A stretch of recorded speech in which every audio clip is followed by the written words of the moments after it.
Okay, welcome back. Today's lecture is very important because we're gonna be applying the finance model to real problems. The problem we're gonna be answering to today has to do with investments. So before I start, let's go ahead and review the basics again. So what finance is about? It's always about P0, right? So it's always about, right? P0. And P0 is what? P0 is D, right? So P0 is what? P0 is D. D of what? D of future benefits. D of what? D of future benefits. And the D operation boils down to how many elements? Boils down to a couple of elements, right? T, right? And R, right? T and R. And R is return, which is simply the price of time. Which is simply what? The price of time. So again, what finance is all about? It's all about P0. What is P0? What P0 is about? P0 is about D. D of what? D of future benefits, right? And the D operation boils down to what? T and R. Today's lecture is about R. So today we're going to be talking a lot about R, which is at the very, very heart of the discipline of finance. We're going to be starting with an intuition, and we're going to be building upon that intuition, hopefully, throughout. So my intuition is high risk, high return. My intuition is high risk, high return. Do you agree? Right? Do you agree? Of course, everybody agrees, and therefore we call it an intuition. We'll call it what? We call it an intuition, right? So how are we going to be thinking of R from now on? How are we going to be thinking of R from now on? We're going to be thinking of R in terms of risk. In terms of what? In terms of risk. In terms of what? In terms of risk. So let's go ahead and write this down. So R is always going to be a function of R is always going to be what? R is always going to be a function of R is always going to be a function of risk. R is always going to be what? R is always going to be a function of risk, right? So again, let's review what finance is about. P0. P0 is what? P0 is D of future benefits. And the D operation is about what? Is about T and return. And what return is about? Return is about risk. And we have an intuition there. High risk, high return. High risk, high return, right? High risk, high return. Okay. So let's imagine we have a risk-free asset. Okay? Let's imagine we have a risk-free investment opportunity, right? So for a risk-free investment opportunity, right, we're going to be after the risk-free return. We're going to be after what? We're going to be after what? The risk-free return. We're going to be after what? The risk-free return, right? So let's imagine we have a risk-free opportunity. Let's imagine we have a risk-free asset, right? And therefore, the return we're going to be answering to is how much? It's going to be the risk-free return. It's going to be what? It's going to be the risk-free return, right? For any other asset, in addition to the risk-free return, we're going to be entitled to some kind of risk premium. Some kind of risk what? To some kind of risk premium. So again, the intuition. High risk, high return. For the risk-free asset, we're going to be entitled to the risk-free return, right? For any other asset, for any other investment opportunity, we're going to be entitled to a risk premium in addition to the risk-free return. In addition to what? In addition to the risk-free return, right? Let's go ahead and write this down. So, okay, here. So, R, if I'm talking about risk-free, is I'm talking about what? If I'm talking about a risk-free investment opportunity, right? If I'm talking about the risk-free investment opportunity, the return on a risk-free asset is going to be how much? It's going to be how much? It's going to be the risk-free return. It's going to be what? It's going to be what?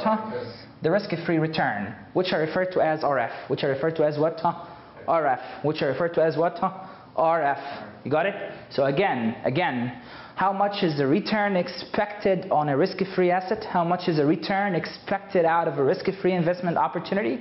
It is going to be the risk-free return. It's going to be what? It's going to be the risk-free return, right? What about a risky opportunity? What about a risky opportunity? Okay, good. So R for a risky opportunity, R for a risky asset. Is it going to be larger or lower than RF? Lower. Well, but you told me high risk, high return. Yeah. You told me high risk, high return. The risky-free pays you RF, and therefore the risky should pay you what? Should pay you more. Should pay you what? More. You see what I'm driving at? Right? The risky-free opportunity pays you how much? Pays you RF, right? Which is the risk-free return, right? But a risky opportunity should pay you more or less? Should pay you more, right? Right? So a risky opportunity should have a return larger than what? Larger than RF. Larger than what? Larger than RF, right?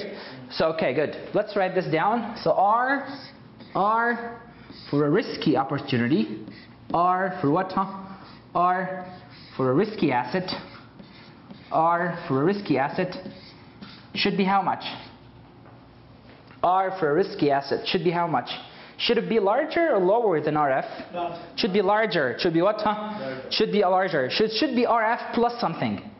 So it should be what? So it should be RF plus something positive. Should be what? Something plus. It should be RF plus plus something positive. How can we make it larger than RF? How can we make that left-hand side larger than RF?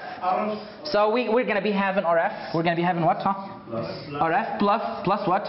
Plus something, right? Plus something, and that something has to be positive. That something has to be what? Has to be positive. See how I think of it? See how I think of it? So we call that something the risk premium. We'll call it what? We'll call it what? We'll call it the risk premium. We'll call it what? We'll call it the risk premium. We'll call it what? The risk premium. So a risky asset promises you a risky premium in addition to the risk-free return. In addition to what? To the risk-free return, right? This way we're still consistent, right? This way we are consistent. This way we're still high risk, high return. This way we're still what? We're still high risk, high return. Have any questions? Good. So the risky-free asset promises the risk-free return.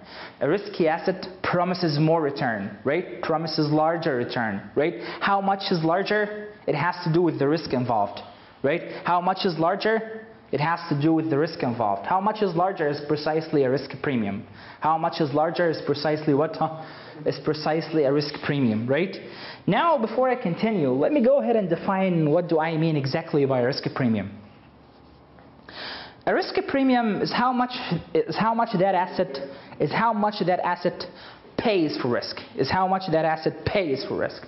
Is how much that asset compensates investors for risk. The concept is very simple. The concept is very simple.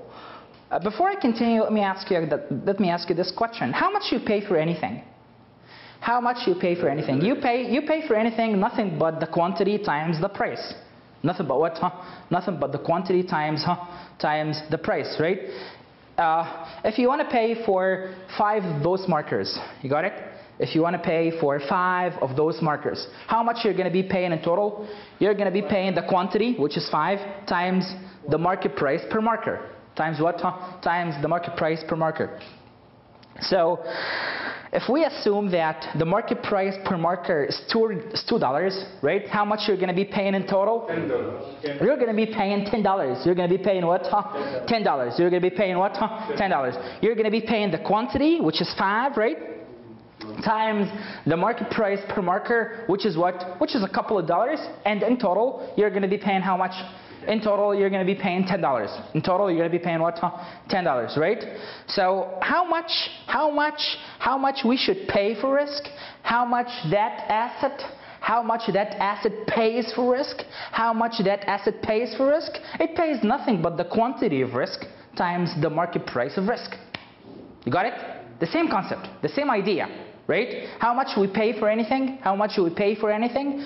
We pay nothing but the quantity times the market price, right? times what? Times the market price. How much we pay for risk? Again, let's apply the concept. The quantity of risk times what? Times the market price of risk. Times what? Times the market price of risk, right? So the risk premium here, the risk premium is nothing but the quantity of risk is nothing but what? The quantity of risk is nothing but what?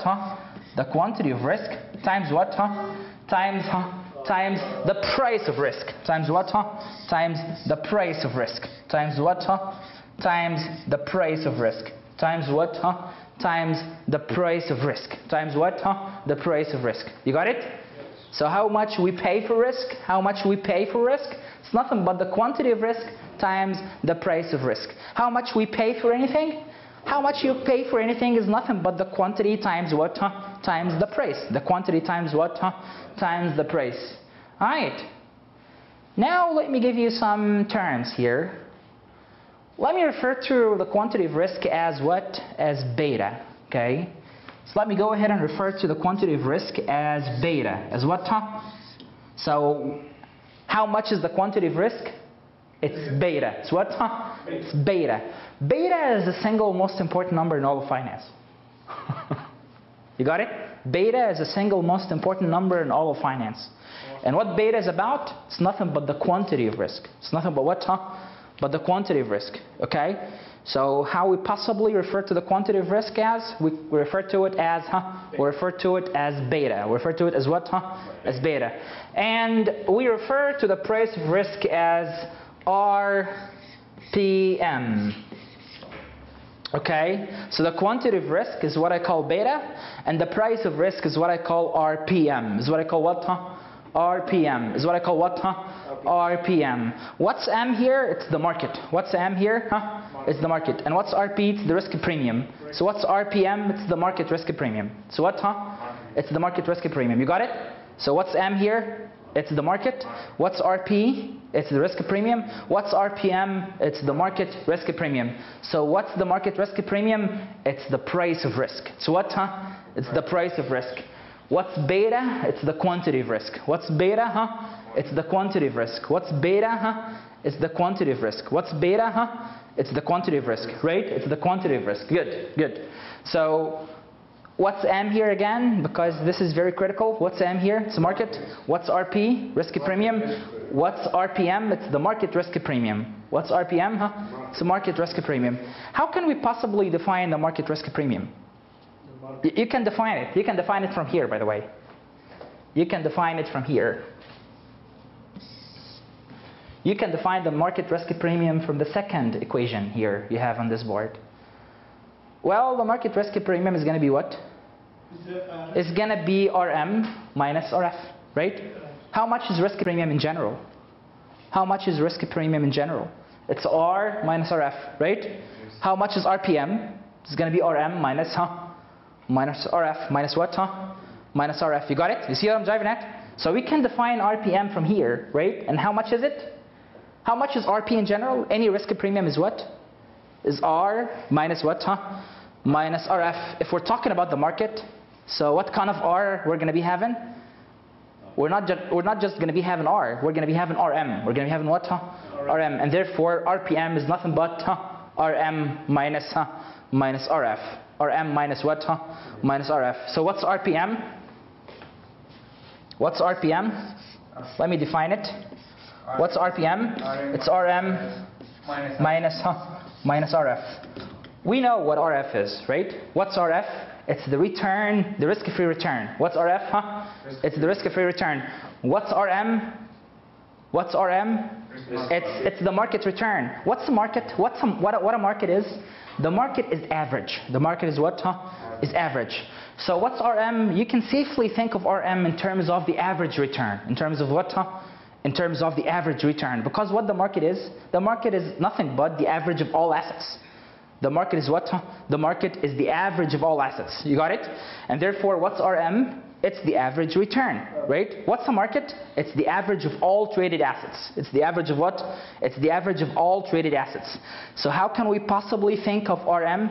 We can safely think of RM in terms of the average return. We can safely think of RM in terms of what? in terms of the average return. So we can go ahead and think of RM in terms of the average return. What about RF? It's the risk-free return. It's what? It's the risk-free return. And of course, the average return is risky. The average return is what? Is risky. So the market is not risk-free. The market is full of risk, right? The market is risky, right? And therefore, RM must always be larger. Must what? Must always be larger than RF. And therefore, RPM is always positive. RPM is what? RPM is what? RPM is always positive. RPM is always what? RPM is always positive. Why RPM is always positive? Because the return on the market, which is a risky asset, is by definition larger than the risk-free return, right? And therefore, RPM is always positive. And therefore, RPM is what? And therefore, RPM is always positive. So I hope you see this very clearly. Yes, sir? Can you just tell me about RM? What is it again? Rate of market? It's the return of the market asset. And what's a market asset? It's the average of all assets. So what's a market asset?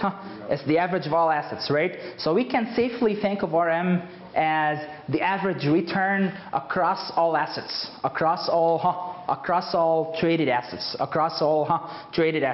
And RPM is always positive because RM is going to always be larger than RF. It's going to always be larger than RF. Okay. So what's RF here? It's RF. It's risk-free. It's RF, right? Right? It's RF. It's a risk-free. We don't have RC at all. It's RF, right? So let me review again. So where are we now? What finance is about? P0. P0 is about what? Is about D of future benefits. The D operation is about T and R. R is always about risk. And the intuition is high risk, high return. The intuition is what? High risk, high return. So R is always going to be a positive function of risk. R is always going to be what? R is always going to be a positive function of risk, right? Then we thought of a risk-free asset. We thought of a risk-free what? So for a risk-free asset, right, we are going to be promised the risk-free return. We are going to be promised what? We are going to be promised the risk-free return, right? For a risky asset, we're going to be promised a risk premium in addition to the risk-free return. In addition to what? To the risk-free return, right? Right? Now we can define the risk premium as R minus what? Minus RF. R minus what? Minus RF, right? And we defined the risk premium as what? As the quantity of risk times what? Times the price of risk. The risk premium is nothing but the payment for risk. The risk premium is nothing but what? Is nothing but the payment for risk. And how much we pay for anything? We pay for anything nothing but the quantity of it times the price of it. Times what? Times the price of it. And therefore, how much we're going to be paid for risk? We're going to be paid the quantity, which we refer to as beta, times the price, which we refer to as what? RPM. What's RPM? It's the market risk premium. And by definition from here, the market risk premium is nothing but RM minus RF, right? How we think of RM, it's the average return across all traded assets. It's what? It's the average return across all traded assets, right? How we think of RF, it's the risk-free return, right? Of course, the average return is risky, right? And therefore, it's going to be by definition larger than RF, and therefore, RPM is always going to be what? RPM is always going to be what? Is always going to be positive. Is always going to be what? Is always going to be positive. RPM is always going to be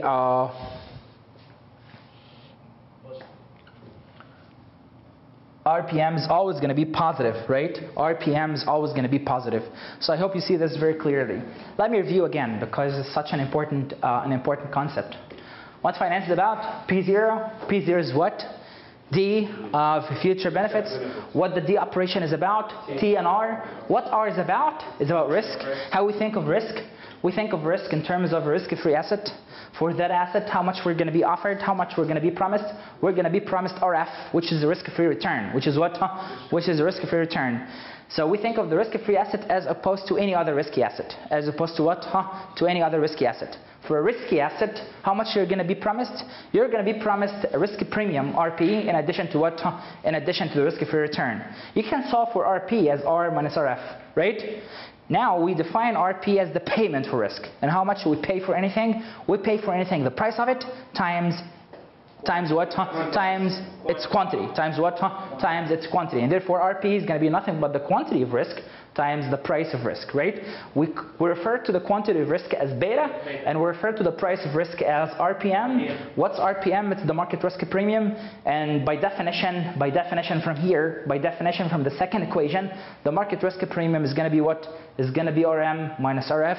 And the market risk premium is always going to be positive because RM by definition is larger than what? Than RF. You got it? So RPM is always positive. Why? Because RM is always is by definition larger than RF. Why is it so? Because M is a risky asset. M is what?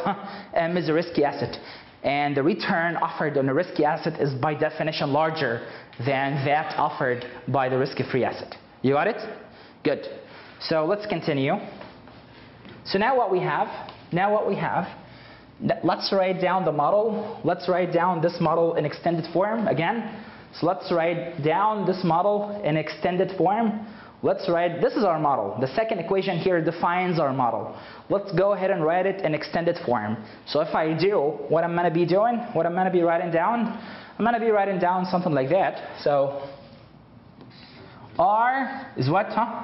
R is RF, right? Plus, RP. What's RP now? You know better. What's RP now? It's beta. It's what? What's RP now? It's the quantity of risk times what? Times RP. Times the price of risk. The quantity of risk is what? It's beta, right?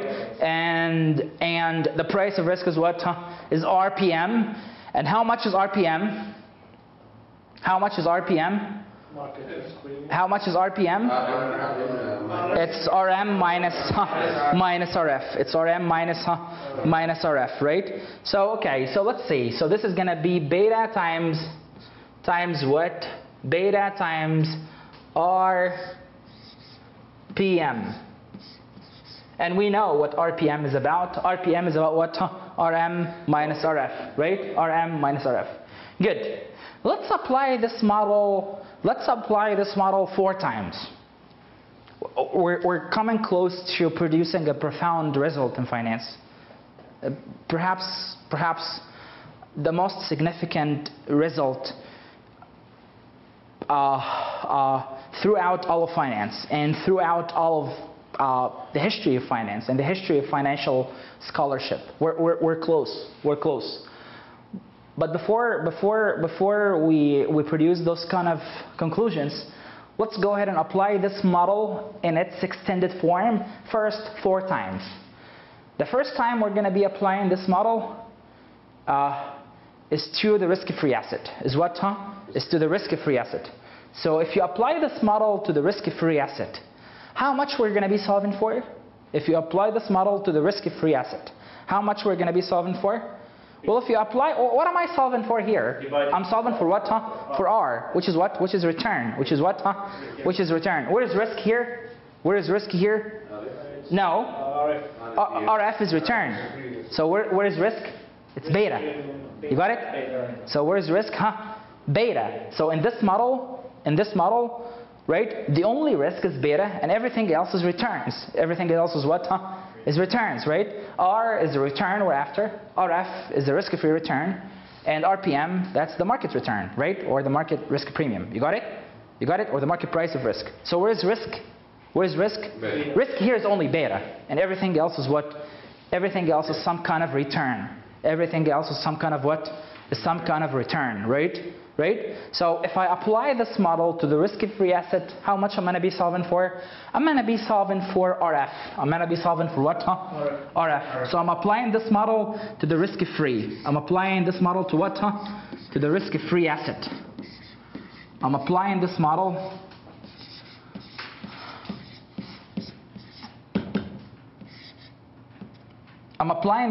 to the risk-free asset. And if you do, how much we're going to be solving for? We're going to be solving for RF. We're going to be solving for what? RF, right? Right? We're going to be solving for what?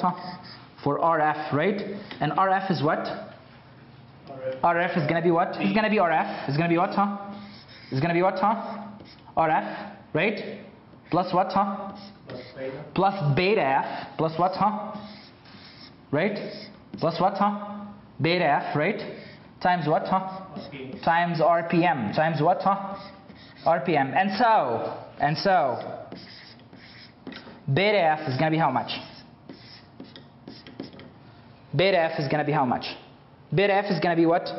RF minus RF over RPM, right? So beta F is going to be RF minus RF over, over RPM, right? Which is what? 0 over RPM is what, 0. So now we have established that beta F is 0. And this is a sense maker. This is intuitive. This is intuitive. What did I just establish? Gentlemen, what did I just establish? I just established that the risk-free asset has 0 risk. Which is very intuitive, right? Right? So I just established that the risk-free asset has what? Has 0 risk, right? No wonder it's risk-free. No wonder, it's risk-free. No wonder it's risk-free. So what did I just establish? What did I just establish? I established that the risk-free asset has no risk, has 0 quantity of risk. Has 0 of what? Has 0 quantity of risk. Which is very intuitive, right? Which is what? Which is very intuitive. And this is something you can easily solve for, right? This is something you can easily solve for. So when you apply this model to the risk-free asset, what are you going to be establishing? What are you going to be concluding with? You're going to be concluding with the fact that the risk-free asset has what? Has 0 risk. The risk-free asset has 0 risk, right? Beta for the risk-free asset is 0, and we have just proved it. You got it? We have just proved it. All right. Let's go ahead and apply this model to the market asset. How many times we're going to be applying the model? We're going to be applying the model 4 times. Right? The first time we're applying the model to the risk-free asset, right? The second time we're going to be applying the model to the market asset, right? Again, how can I possibly apply this model to the market asset? If I do, how much I'm going to be solving for? Bravo! If you apply this model to the market asset, how much I'm going to be solving for? I'm going to be solving for RF, right? Because when I applied it to the risk-free asset, right, I was solving for what? I was solving for RF. I was solving for what? For RF, right? Now, when we apply it to the market asset, how much we're going to be solving for? We're going to be solving for what? For RM. We're going to be solving for what? For RM. So let's go ahead and do that. So tell me about my model. Tell me about my model again in extended form. R equals what? R equals what? R is RF, right? Plus beta, plus what? Beta times what? RPM. Bravo. Good. We applied it to the risk-free asset in the first time. Let's go ahead and apply it to the market asset now. Let's go ahead and apply it to the market asset now.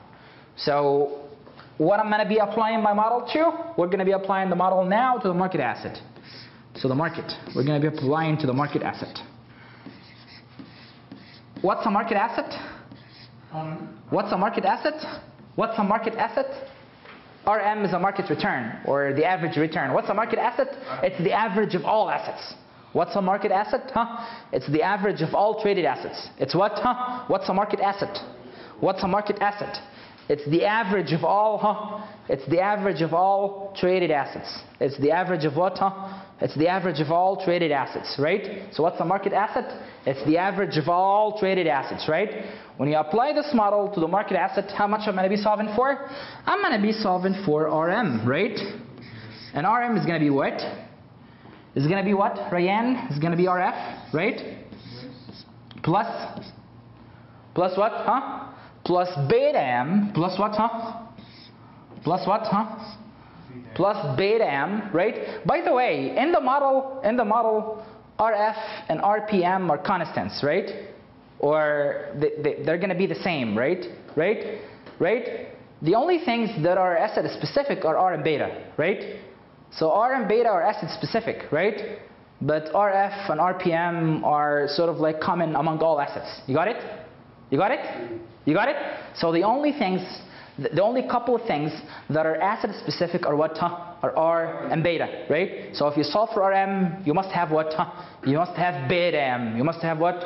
Beta M. If you solve for R Mansour, how much you're going to be having? How much you must be having? You must be having beta Mansour, right? If you solve for R Abdullah, how much beta you're going to be having? You're going to be having beta Abdullah, okay? You got it? So R and beta move together, go together, right? R and beta must apply to the same guy. You got it? Must apply to what? To the same guy. Whereas RF and RPM apply to all assets, apply to all guys. You got it?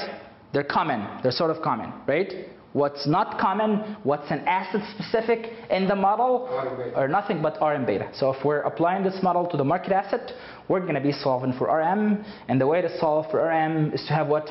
Is to have beta M. Is to have what? Is to have beta M. Let's go ahead and continue the model. So beta M has to be multiplied by beta M has to be multiplied by by RPM, right? Because RPM, this is the price of risk for all assets. This is the price of risk for what? For all assets, right? Now let's go ahead and solve for beta M. And so beta M is going to be what?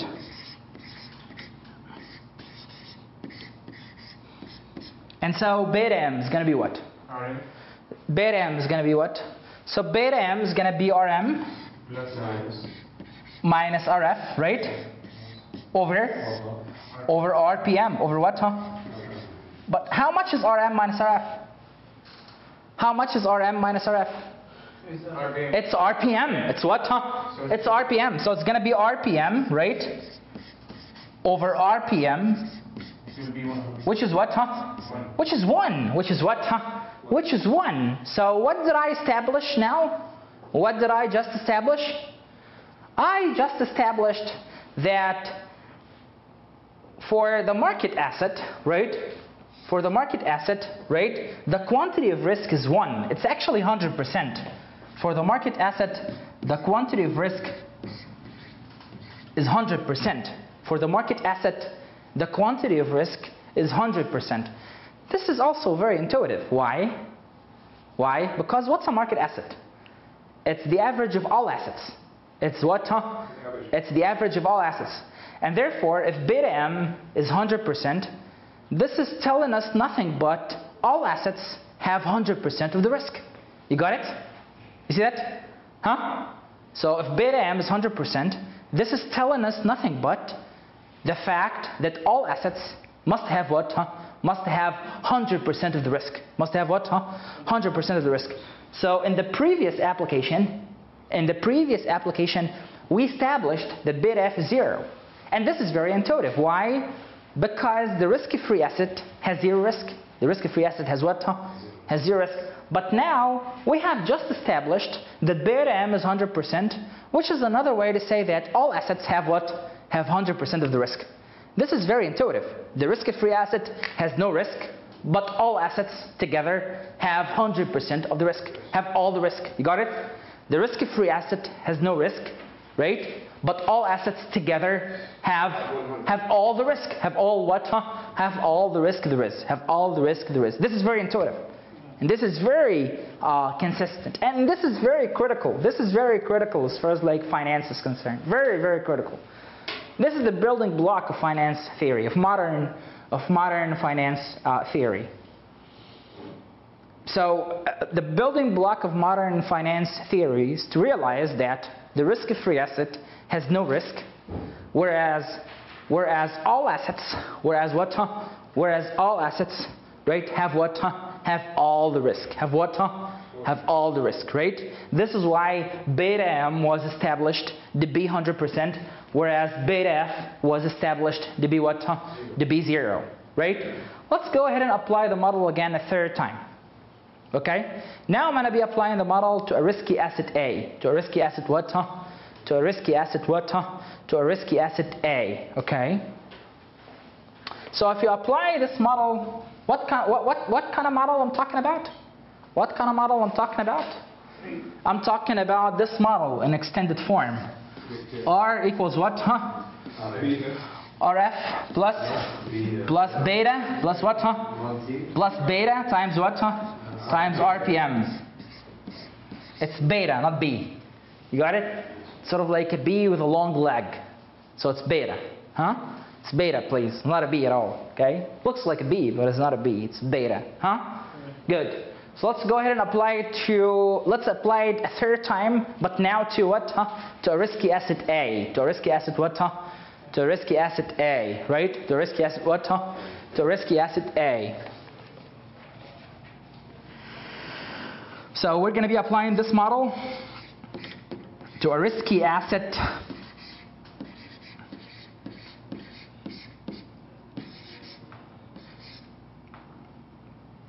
A. Now we're going to be applying the model to a risky asset A. The market asset, is it risky or not? Yes. It's of course risky, right? In fact, it has 100% risk. That's what? It has 100% risk, right? It has a risk quantity of what? Of 1. It has a risk quantity of what? Of 1, right? But the risk-free asset has a risk quantity of how much? Of 0, right? The market asset M has a risk quantity of 1.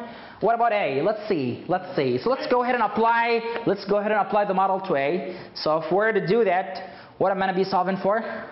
I'm going to be solving for RA. I'm going to be solving for what? RA, right? When I applied it to the risk-free asset, what did I solve for? RF. When I applied it to the market asset, what did I solve for? RM. And now I'm applying it to A, and therefore, how much I'm going to be solving for? I'm going to be solving for RA. I'm going to be solving for what? RA. So let's go ahead and do that. So RA is going to be what? RA is going to be what? RA is going to be again RF, bravo. Plus beta A, bravo Abdullah. Times RPM. Good. Now RA is a risky asset, right? Right? Looky here at the board, guys. Look at the board. This is very important. A is now a risky asset. A is what? A is a risky asset, and therefore RA by definition must be larger than what? RA by definition must be larger than RF, right? Must be larger than what? Than RF, right?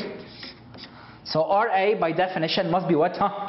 Must be larger than RF, right? A is risky, F is not, and therefore RA must be larger than RF, high risk, high return, right? Right? But if I make RA to be lower than RM, now I'm making it up. I'm just telling you now. Just believe me, or take it for granted.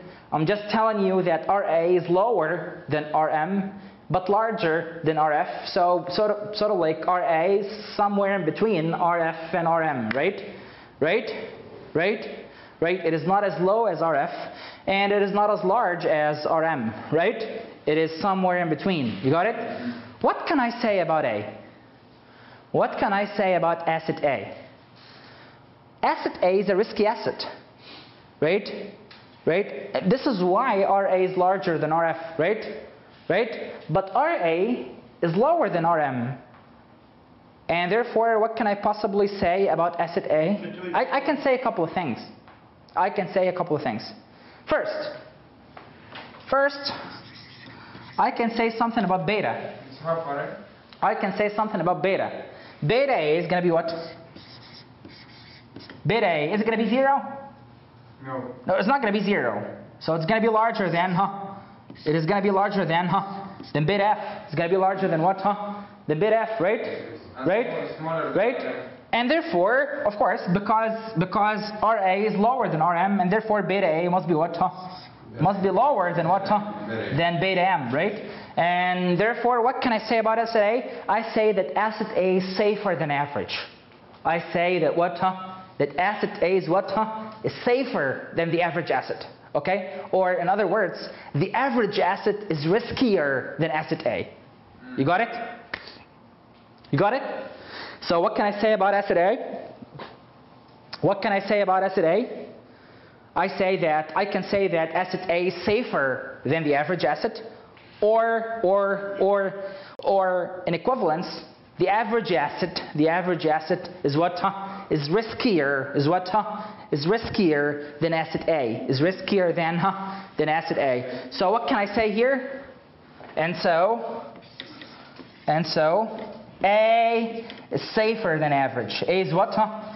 A safer than average. In other words, the average is riskier. In other words, what? In other words, the average is what? The average is what? As opposed to asset A, the average asset is riskier. The average asset is what? Is riskier. You got it? The average asset is riskier. This is so great. Let's go ahead and apply this model again a fourth time. Right? But now to a risky asset U. To a risky asset what? To a risky asset U. You got it? To a risky asset U. So the first time we applied the model, are we done here, Abdullah? Yes. The first time we applied the model was to the risk-free asset, right? And what did we establish? We established that beta F is 0, i.e. the risk-free asset has 0 risk. The risk-free asset has what?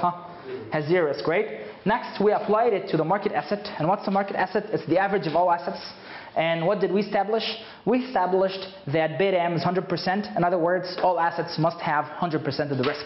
All assets combined together have what? Have 100% of the risk. The third time we applied the model was to a risky asset A, right? RA is by definition larger than RF. But if we make it lower than RM, so we can say that beta A is between our beta F and beta M. And we can say accordingly that A is safer than average. In other words, the average is riskier than A. The average is what? The average is riskier than A. Let's go ahead and apply this model a fourth time. Let's go ahead and apply this model a fourth time. We're coming closer and closer to concluding with a profound result in finance, with a profound theory of finance. Good. Let's see. So, what model I'm talking to you about? So, in extended form, R is what? R is what? RF plus plus beta times RPM times what? Beta times RPM, right? Okie doke. Let's apply this model to a risky asset U. To a risky asset what? Risky asset U, right? So we're going to be applying this model to what now? To a risky asset U. And this is the fourth time we're applying this model, right? So what are we going to be applying the model to now? We're going to be applying it to a risky asset U. To a what? A risky asset. A risky asset.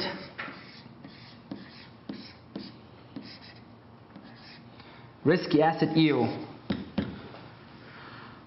We're going to be applying this model to a risky asset U. So if you do, how much we're going to be solving for? If you do, how much I'm going to be solving for? I'm going to be solving for what? RU. I'm going to be solving for, I'm going to be solving for RU. And RU is going to be what? If I'm solving for RU, so how much beta I'm going to be answering to? I'm going to be answering to beta U. Bravo. So RU is going to be what? It's going to be RF plus beta what? Beta U times bravo. Now, U is a risky asset, and therefore RU by definition is larger than U is a risky asset, and therefore RU by definition is larger than RF. Is larger than what? Than RF, right? But if I make it also larger than RM, if I make RU also larger than RM, right? RU is risky, and therefore it's by definition, by default, is going to be larger than RF. Now I'm telling you that not only that, it is also going to be larger than RM. So what can I possibly say about asset U? What can I possibly say about asset U? Beta U is going to be how much? Beta U is going to be what? It's going to be larger than? It's going to be larger than beta M, right? Right? Why? Why U's risk is going to be larger than M's risk? Why?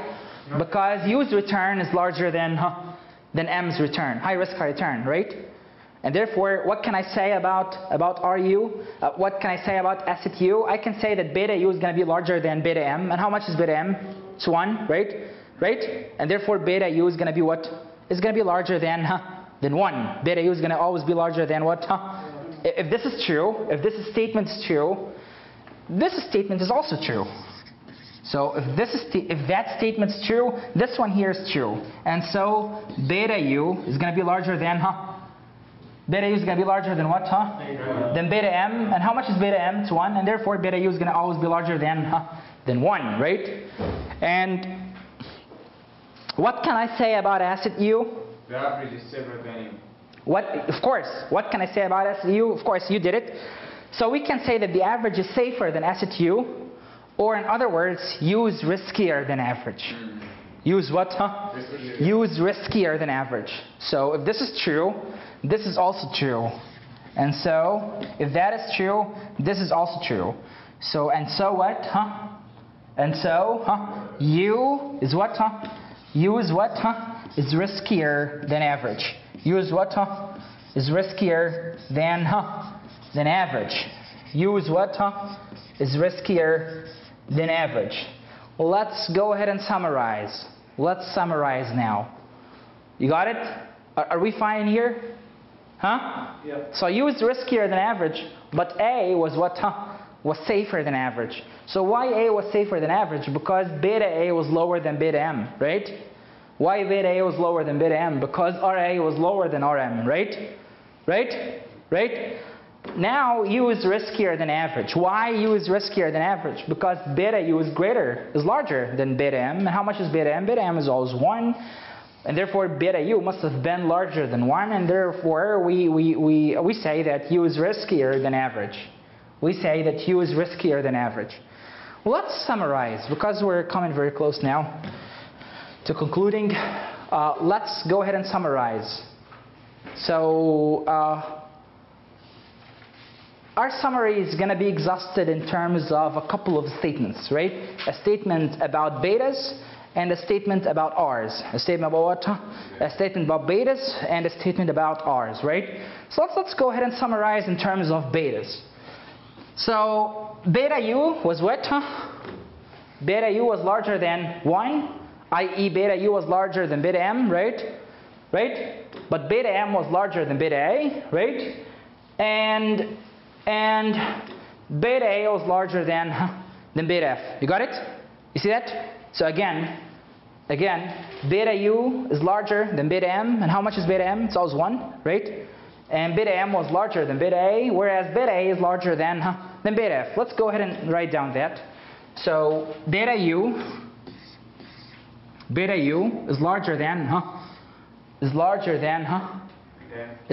beta M. How much is beta M? 1. It's 1, right? And beta M was larger than beta A. And beta A was larger than beta F. And beta F is always what? 0. Thank you. Beta F is always 0. Beta F is what? Beta F is always 0. So this is our first statement, our first summary, right? Right? Our first summarizing statement. Let's go ahead and produce the second summarizing statement. Now, not in terms of betas, but in terms of R's, right? So how can we summarize based on R's? How can we produce a summary statement based on R's? So what can I say? See, like betas and R's go together, right? High risk, high return. So we're going to be having the exact same direction, right? But instead of betas, we're going to be having what? We're going to be having R's. So RU must be what? Larger. Must be larger than RM, right? Larger than And RM must be larger than RA. RA, and RA must be what? Larger than Must be larger than RF, right? Right? Good? Are we fine? Now we're done. Now we're done. Those two statements together, those couple of statements together, right? In essence, won the Nobel Prize in Economic Science twice. You see that? So those two statements, those couple of statements together, taken together, right? Those couple of statements taken together, they won the Nobel Prize in Economic Science twice, right? They won the Nobel Prize in Economic Science in 1990 and last year in 2013. So we're talking about a very significant conclusion here, right? We're talking about a very significant conclusion here, right? This is the heart of asset pricing. This is what? This is the heart of asset pricing. And asset pricing won the Nobel Prize in economic science twice, right? So those two statements together, they went home with Nobel twice.